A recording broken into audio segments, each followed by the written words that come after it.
Welcome again to Cottage Talk. This is another episode of Fulham Media Buzz in which I look at stories in the media and I analyze them and share my thoughts on them. There are three stories I'm going to be talking about in this episode. I am calling this Cottage Talk Fulham Media Buzz Embrace the Chaos. I'll be talking about that title at the end of the show and why I'm calling it Embrace the Chaos. But let's not waste any time. Let's get talking about these media stories and do I believe them? My thoughts on them. There are three of them and they involve Mitro, Demarai Gray, and also Callum Hudson-Odoi. But let's start with a story that just doesn't seem to go away. Information on Mitrovic. I'm going to read from an article on HammyN.com. So according to HammyN.com, the title is Mitrovic will push for summer departure. So I'm going to share my thoughts on it after I read this story from Chloe White. And here it is. This was from July the 31st. The Evening Standard suggests this morning that Alexander Mitrovic will push to leave Fulham this summer, even if his big money move to Saudi Arabia falls through. The Serbian striker trained with his teammates on the final 3 days of Fulham's preseason tour, and Marco Silva remains determined to keep him at Craven Cottage. Al-Hilal, who turned the forward's head with an offer to treble his salary, has moved on to other targets, having proven unable to match Fulham's £52 million valuation. And the Standard's Nizar Kinsella reports that the unsettled number 9 is still hoping to leave SW6 before the end of the summer transfer window. The major issue with that position is that all interested parties have balked at Fulham's asking price for the 28-year-old. Mitrovic's agent, Pini Zahavi, is working overtime to try to find a solution and offered his client to Inter Milan this weekend, but the Nerazzurri, whose financial difficulties saw them default on their stadium payments earlier this month, would neither be able to afford Fulham's asking price or match Mitrovic's current salary. Okay, so that is the article from Chloe White with referencing the Evening Standard article and then also some other articles as well. So again, just want to mention my thoughts on the article and about Mitrovic. And I will just say this doesn't surprise me. I am buying this story. I am totally buying this story because I think the agent is driving the train here. Now, do I think Mitrovic still wants to leave? I think he probably does still want to leave.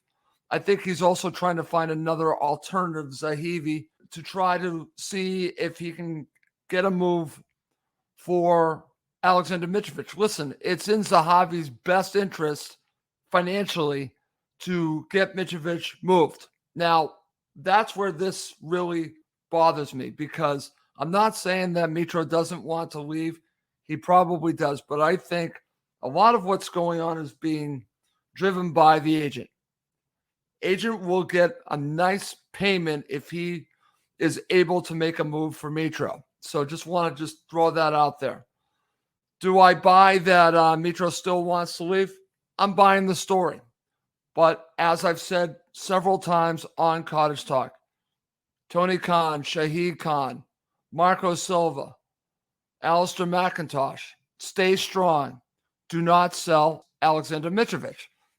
Do not fall for these stories. Do not let that change your mindset. Alexander Mitrovic should be a Fulham player. He's now back in training.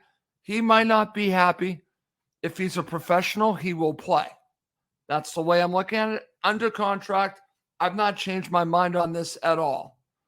Could Fulham be pushed to the brink if someone comes with that valuation of £52 million? Potentially. But at this point, no one has. So for me, Mitrovic doesn't go anywhere. And he will play for Fulham Football Club where he's not going to play at all.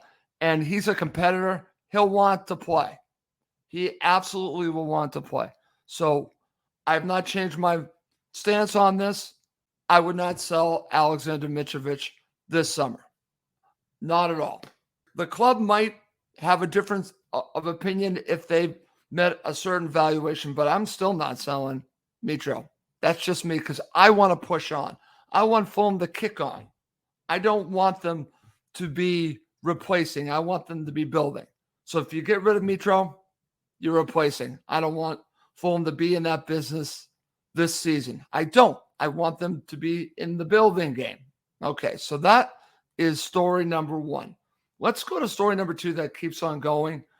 According to HammyN.com, Fulham's second Hudson-Odoi bid was turned down. So now I'm going to read from that article. There's articles even today about Hudson-Odoi. This seems like an ongoing situation with him. So another article from HammyN.com from Chloe White. I'm going to read it and I'll share my thoughts on it. So here we go. Fulham have had a second bid believed to be worth £5 million for Chelsea winger Callum Hudson-Odoi, rejected by Chelsea. The Evening Standard's Nizar Kinsella revealed this morning that the Blues have turned down an improved offer from Fulham after discussions throughout the past week. Just want to mention that this story is dated July the 31st. The near neighbors who played each other in the final game of the Premier League Summer Series in Maryland last night are still in negotiations over a deal for the England international. Hudson-Odoi, who's in the final year of his contract at Stamford Bridge, wants to leave Chelsea this summer and is keen on making a move to Craven Cottage. Fulham are not willing to pay the $10 million Chelsea are seeking for a player who they will be able to sign for free in January and are currently considering their next steps.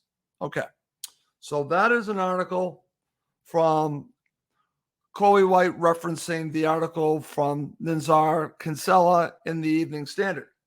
So I think this is an ongoing situation, and I would not be surprised if Fulham and Chelsea come to an agreement because this is the last year of his deal. Fulham could wait until January. They don't want to wait. Chelsea doesn't want to wait. Hopefully they can meet somewhere in the middle. I am buying the story. I think this is much closer than most think. I think this could happen. And I would like this to happen because I want to see a player like Callum Hudson-Odoi, who has so much upside, play under Marco Silva. Marco Silva, proven record of getting the most out of players, especially players that have underperformed to their potential. I would love to see Callum Hudson-Odoi play for Fulham Football Club. Let's see if this happens. So let's go on to the final story. And it involves another winger. So we have three stories, one involving a striker, two involving wingers. So let's go to this one. Again, according to HammyN.com, Fulham agree fee for Gray. I'll read from this article and this another article from Chloe White. This article was from July the 31st, which was yesterday when I'm recording this. Here's the article from Chloe. Fulham have agreed a fee with Everton for Demarai Gray, according to Sky Sports News tonight. That is July the 31st. The clubs have verbally agreed for a fee for the former Birmingham City and Leicester City winger, with Everton reluctant to greenlight the transfer until they have signed a replacement. But the deal is set to proceed as the Jamaican international wants to reignite his career at Craven Cottage. Reports from across the continent suggest that the fee for Gray, who has agreed to an initial 3-year contract with the Whites, is around £7 million. Okay, so very good stuff there from Chloe. Again, this is according to Sky Sports News from last night. So am I buying the story? Absolutely, I'm buying the story. The issue I have with this, if this is what's going back and forth between Fulham and Everton, is Fulham need players in now. So I don't like the fact that they're potentially would have to wait for Everton to get a replacement. That to me is not great. So I do buy the story. I'm a little hesitant on this. I would like the player. I actually think Fulham want two wingers. I would like the wingers. I'd be all for the wingers being Callum Hudson-Odoi and Demarai Gray. That would be great. But if they can't get these deals done, I hope they are moving on to other targets. But I'm buying the stories, both of them, with these two wingers, and I would love to see them both The Gray one has me a little bit more concerned because of the timing. As we're getting closer and closer to the beginning of the season, Fulham need players in. I don't want them to be waiting for weeks to get Demarai Gray in. That would not be good. They need to get players in now. I understand that the closer we get to the end of the window, that's where you get your better deals. But I don't want Fulham to wait. I want them to get players in as soon as possible. That's where I might disagree with some of the philosophy that we see at Fulham, that I think that they do like the deal. They like to make the deals.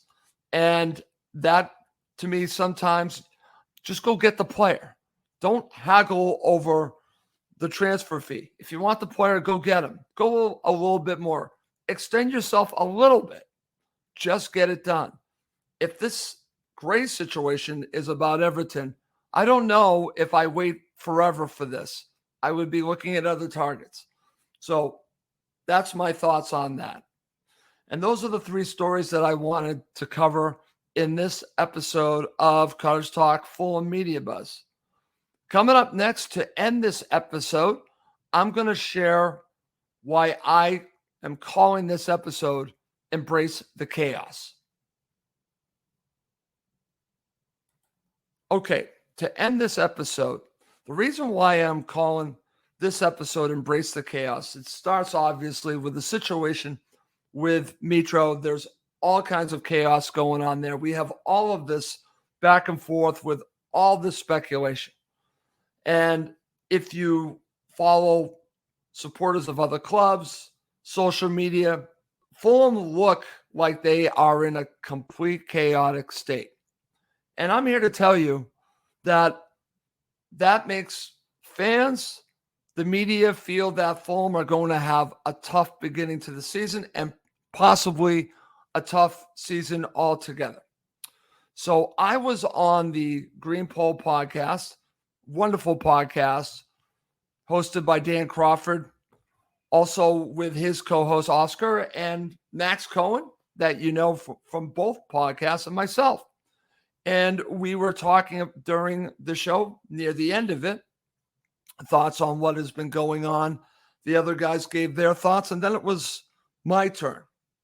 And basically, I'm a pretty confident, positive person. And Dan went to me and basically wanted to know my thoughts on what's been going on with Fulham. And my thoughts start with this statement: embrace the chaos. Everything going on. Marco Silva, the things with Mitro, teams wanting Paulinho, the signings haven't come in yet. Whatever you think about the Premier League Summer Series, they didn't play the greatest. You know what? They didn't play the greatest in Portugal last year either. In fact, if I remember correctly, over the past couple seasons under Marco Silva, they did not go into the season looking like they were going to be this juggernaut. They didn't. But you know what? The reason why I'm saying embrace all this, because I think Fulham thrive with all of this noise, all of this chaos. Some of the best clubs that I follow actually embrace this chaos. They ignore it, but they embrace all of this by saying, just bring it on. It doesn't matter because it's about us. It's about Fulham. I think so many people are going to be just not expecting Fulham to have the season that I think they're going to have. And part of it is because I truly believe that they have the right manager. He will get the right pieces to build a team that can contend for Europe. All the chaos around Fulham will not, I believe, affect what happens on the pitch when things go live against Everton. I'm telling you, no one thought that Fulham were going to show up against Liverpool. Fulham are going to show up against Everton, and they're going to be ready to go. And Everton, in my opinion, are not going to know what hit them. And I believe Fulham will start the season strong. Now, you're saying, Russ, they've only made a few signings. They didn't look great in the Premier League Summer Series. I can tell you the match before the Liverpool match, that preseason match, they didn't look good either. But it's not about that. It's all about getting up your fitness, playing together as a team. They travel together. They're coming together as a team. By the time they start the season, I truly believe Fulham will be ready to go. They might not have their complete team. I know they won't, but they will be prepared under Marco Silva to face Everton and beat Everton. I believe that.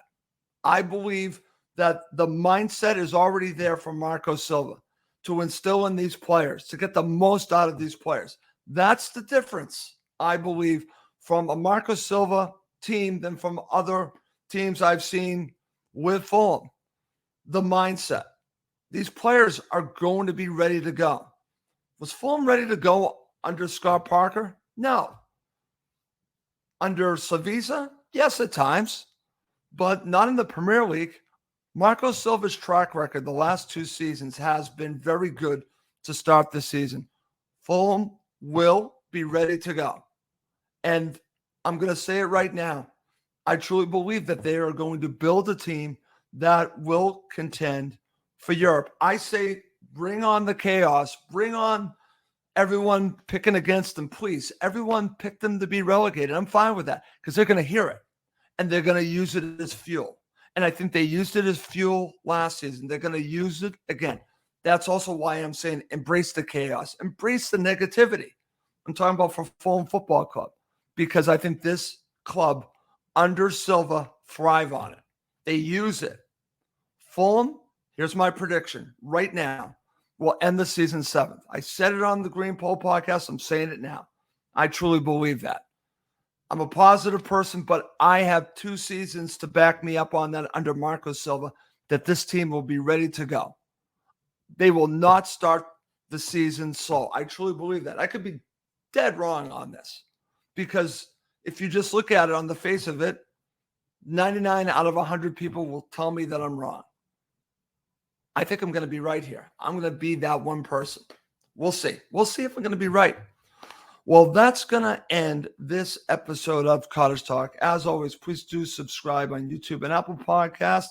It does help other Fulham supporters find us. Well, that's going to do it for this episode. My name is Russ Goldman. Thank you, as always, for watching and listening to Cottage Talk, part of the talkSPORT Fan Network.